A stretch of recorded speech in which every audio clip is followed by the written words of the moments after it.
All right, welcome back. Let's get into the swing of things. As you can see, I'm slowly, improving the channel and the way we do things here. I'm still working on the branding, but let's get into the meat of it. This video is going to be about how to get started as a freelancer or start your own business, or better yet, once you started it, how do you get clients? Every situation is going to be different. Every person, every business is going to be a little bit different. For example, the way I started my business was basically by accident, more or less by accident. I was doing fan art.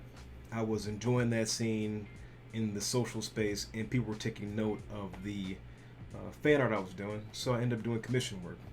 That commission work spiraled into me doing commission work for a specific platform and for a specific community. That was my springboard into offering more services as a designer and as an illustrator. Now, that is a very unique situation, and if anybody knows what I've done, you can't exactly replicate that reliably all the time. But I will give you some key points and key factors which will help you gather success. So, number one, people came to me for work because they saw what I could do. If you can't show people what you can do, how will they hire you, or how are they going to be able to hire you? That's very simple. First answer to your question is have a portfolio. If you're saying, "Oh man, I've got a portfolio, but no one can see it. No one ever checks it out. How do I get people to look at my portfolio?" That brings us to another point, which can either go well or go very poorly. You can't cold call. You can't do sales. You can't approach people looking, that you admire, that you want to do work for. As somebody that's been in the space, I will say that approaching people about what they have and their designs and what they offer in a very negative way can end up going very poorly for the two of you. You may see people that have design work, and you can say, "I could do that better," and then they may come back with like, "Well, yeah, well, I made this, and I'm very proud of what I've done." You've already gotten off the wrong foot.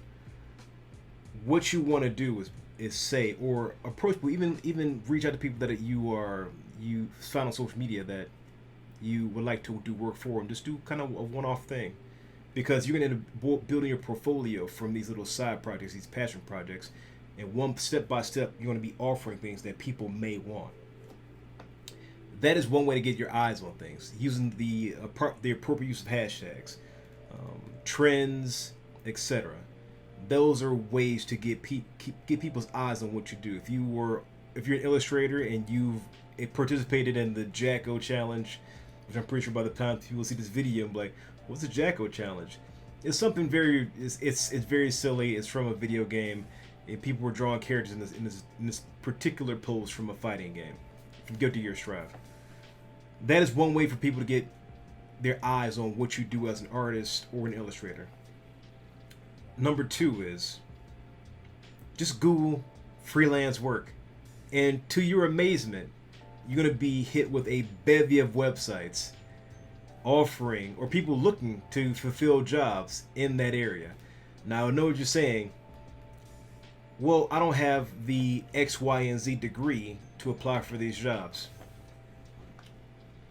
If you've been working and building yourself a designer as an illustrator, and you have a portfolio to show, goes back to step one, that degree stuff might go out the window. It never hurts to just put in the application and apply for the job. I did a quick 2-minute cursory review of jobs in the area, and people weren't looking for degrees. They were looking for a portfolio. That's right into Google. That comes down to your Indeeds. That comes down to your Monster.com. People looking for designers, graphic designers. It may be a little bit different for illustrators because that's a whole different subset of graphic skills that you may or may not need for that particular job. But Google, lo and behold, like YouTube, is a great way to answer your questions. when we come to other sites that I've been reached out about, these are going to go different for every person. People say, well, I started it off on Fiverr. And I will say this.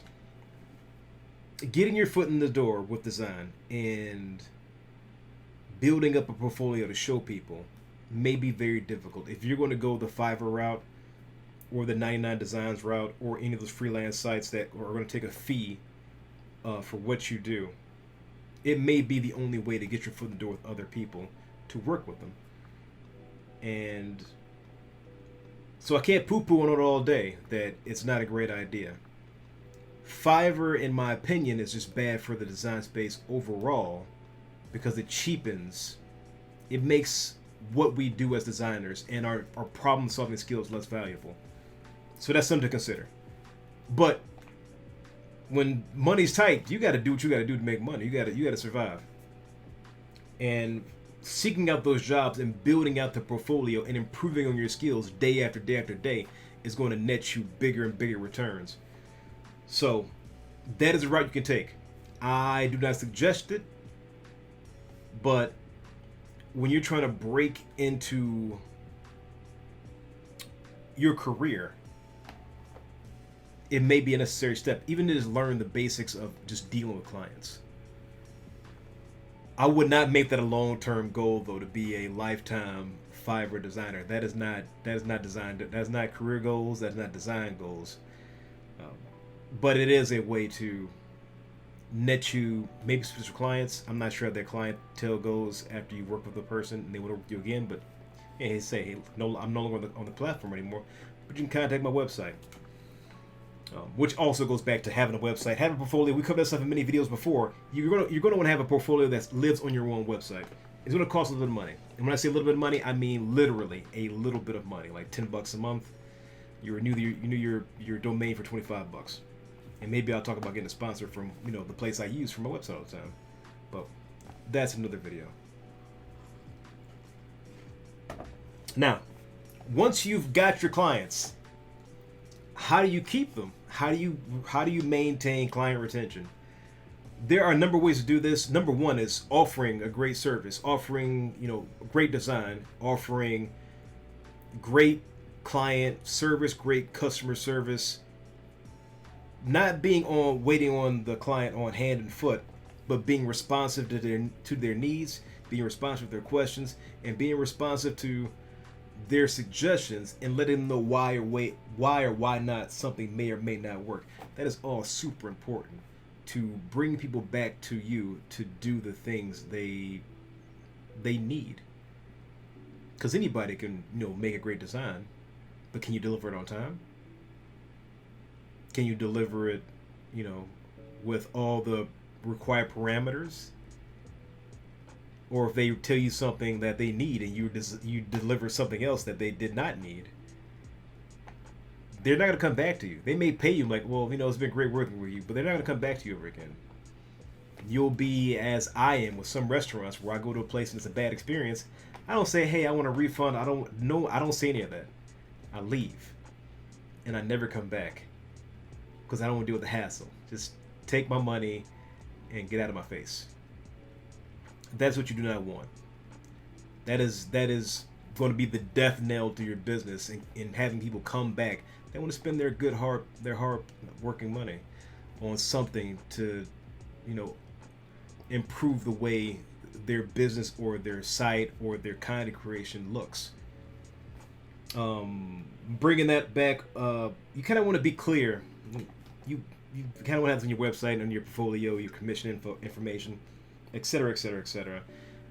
A lot of illustrators and designers do have commission information on their pinned tweets. I say bring it to a website. I'm going to be harping on that opinion for quite some time. I'm like, oh, I got a commission sheet. I'm like, oh yeah, send it to me. It is not the level of professionalism I would like, but a lot of people do expect to see a commission sheet. So it's good to have one. And if you're going to make one, and you're an illustrator, and design is not your strong suit, find a designer friend to help you. Please.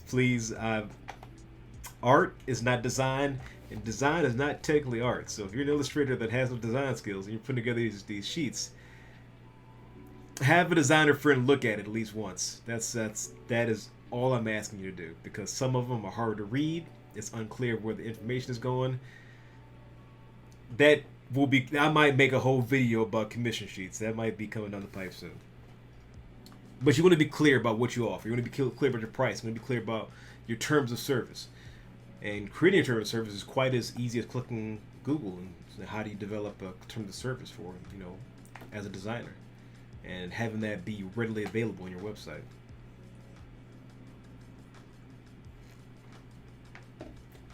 So, getting clients comes down to this. Can they trust you? Can they trust you with their ideas and, most importantly, their money? That comes back to having a professional image, having a good social presence. I am of the mind that if you see me doing what I do for people live, it doesn't have to be as often as I am. I'm on, every day, because I really enjoy it. But if you have a YouTube channel or a Twitch channel or any live streaming platform, and you can show people exactly what you do and how you make decisions, they will be more inclined to trust you with their work. And why not you may make certain decisions, and why some things work and so why some things don't work. Now that can be accomplished through a YouTube video of you just talking about a project that the client has signed off on that they can discuss, and how that client has brought great success. But you want to have a great social presence in this day and age. The days of the backroom designer are I wouldn't say they're completely gone, but having you don't have to be in front of the camera. You don't have to designers, their work speak for themselves. But having good social presence and not just pumping out a design and saying, well, here's a design. They might follow you just for the pictures, but you may want to get into the mindset of telling people upcoming and letting people know why some things may or may not work in the upcoming year. My good friends over at Get Rec Labs over in the UK, they have designers everywhere. They're really good about letting people know that, which I highly recommend you guys check those guys out. They are competition, but they're also friends. And competition is great. It makes me better, it makes them better, it makes everyone around us better. Check out my man Pinna Designs. He's on Twitter. He has his own YouTube channel. You want to check those guys out. They talk about this exact same things. There are lots of designers out there that will show you why some things may not happen or work, and they will show you how they make things. For the simple fact of showing potential clients, this is what I can do for you, or how I can make you look more professional as a designer, not designer, but as a content creator, as a business, fill in the blank. So building that trust is essential, and having a good social presence, having a website, and having a way for people to see what you do live or not so live, or in a YouTube video, or pre-recorded. Sometimes even an Instagram story will do well. So that's super important. Now, if you've done all these steps and you're still not reaching the clients you need to reach, you may need to find, like I did, you may need to find what I'm offering, not what people want. And that all comes down to marketing. If you are offering emotes, but you're in a space that does not use any emotes, and what I mean emotes, I mean emojis for Twitch or YouTube or any kind of platform for gaming or social media where they have small icons or Discord, that might be the place for you. If you're doing business logos but you're in a gaming space, you're in the wrong place, or vice versa. You have to seek your audience, find out where they congregate. It may be on LinkedIn. Twitter might not be the best place. You have to seek out your audience and what they need and desire. If you were in UI UX, you're probably not going to be on Twitch. You're probably not going to be on Twitch. You have to find where those people are and what they need, and then build your portfolio around answering those questions, if that makes sense to you. I do have some questions that I'm going to get to, but I want to wrap it up right there. Those are some of the beginning steps on how to onboard clients. Because if you're offering things that aren't selling, and to the best of your knowledge, they're of a professional quality, a professional level, or above that level, if you're top of the boards, you may be just in the wrong part of the supermarket. You're trying to buy fruit, but you're over by the cold cuts. You got to rearrange what you do. You got to rearrange the way you market yourself as a designer, as an illustrator. If you're into doing NSFW designs, but you're, in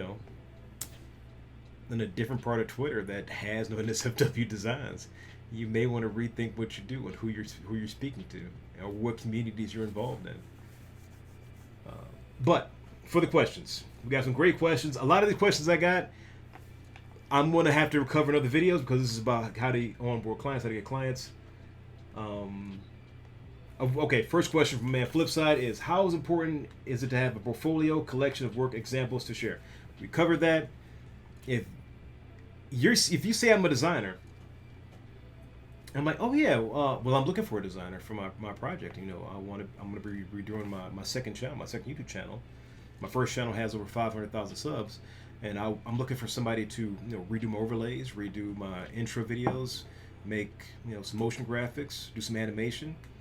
Oh yeah, show me what you got, and you got nothing to show them. Why would they hire you? You might be the best designer in the world. You might be the best designer in the world. But your work isn't organized into a place where people can actually see it. You've already made the first mistake.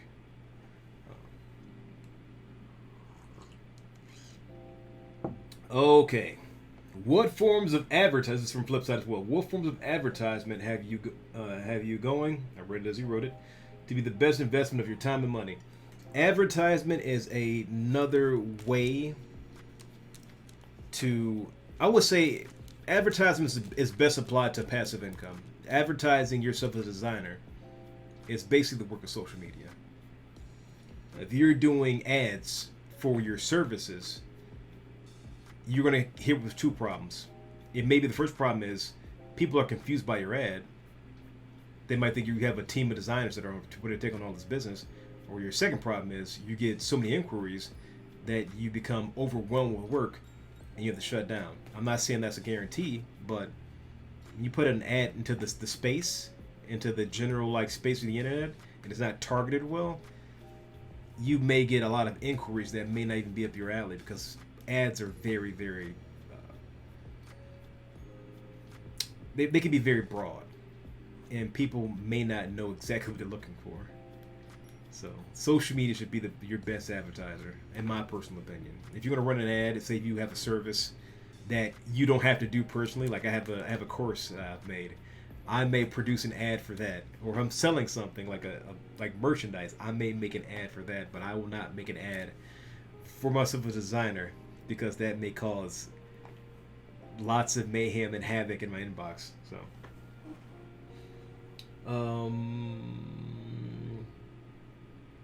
some of these are how do you handle rejection? Be gracious. When you've reached out to somebody for work, and you may see tweets like this, I'm looking for a graphic designer, you're going to be hit with 50, Fiverr bots. Hey, look at my portfolio. A lot of it's stolen work. But when you reach out to somebody in their DMs and they say they need work, you show them what you can do. And they say, this is what I'm looking for. That's okay. That is completely okay. What you can do is, to build a good relationship, is once they say, I'm not looking for this, say, well, tell me a little bit more about what you're looking for. And maybe not I'd be able to answer those questions for you. I may be able to help you, or may not be able to help you. But just to be a little bit more clear, what can I do, or what are you looking for in particular that I'm not offering? This is one way to learn from a small failure, small setback. I've learned from this. I'm like, I'm looking for this. I'm like, I don't do that. Okay, I want to learn those things, and they've been very lucrative. We have lots of different things here. Okay, strategies for coping and prevention of awkward post-project disappointment.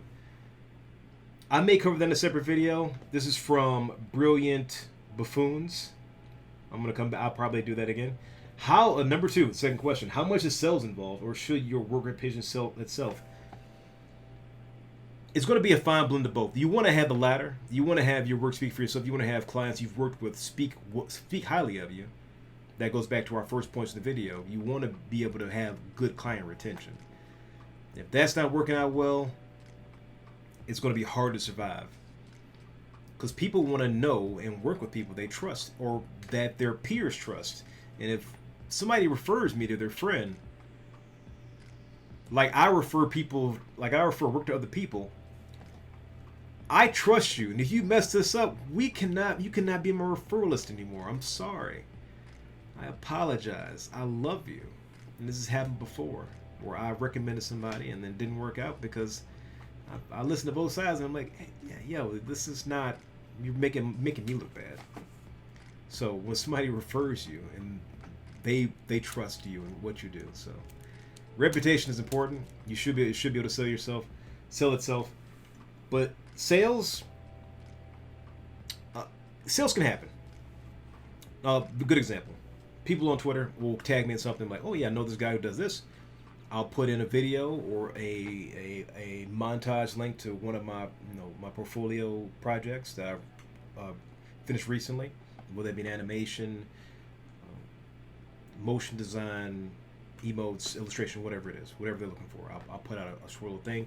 Here's something I worked on recently. You can contact me here. Here's my website. I'm not putting in a wall of text. I'm putting in straight to the point. Bang, bang, bang. Just point. Reach me here. This is my turnaround time normally, 5 to 7 months. Or rush orders are 2 months. If you need it in a week, I can make that happen, for an additional fee. And, hit me with a DM. Leave it at that. Once you start to post the same copy and paste message, which some people do, they'll be like, this is my portfolio. You kind of want to make it a bit more personal. Look at what they're asking for, address them personally if you can, or address the channel. Or even before you reply to that tweet or that message, check out what they do and what they're looking for. Check out their channel, check out their social media, check out their website. It takes you 10-15 minutes to give it a good look over. Like, I looked at your website, I looked at your X, Y, and Z, and I think we can help improve it. Now, just that small thing is going to help bring you a step above everybody else that's commenting on that tweet. It's going to bring you miles and miles above those things. Be personable. Okay. Let's check here. And I think a lot of the questions were other topics that do. They definitely be covered in some other videos. But with that, if you have any questions about I didn't answer here on how to get clients, please let me know. I'm gonna keep these videos at the very end, a lot shorter, and put all the information to a little small snippet or snippet. But I will stop showering you people with lots of epithets and codes and stuff about coffee. You can find it all in the comments below or in the description. That'll be upcoming. I'm working on that stuff. So as this channel grows, as I grow as a YouTube creator, a creator in general that works on any platform, and that's how we're gonna keep this thing going. Also, I found a new channel for the music here. I'm liking this one a whole lot more. It's a lot more chill. So this might be the go-to for the YouTube experience. With that, I will see you guys next week answering your questions. Drop a like, drop a comment, subscribe. If you want to hear more stuff like this. If you don't subscribe. And we may do some small tutorial stuff in the future as well, as we grow this wing of the Con Art Empire. But keep fighting the good fight. And I'll see you next week.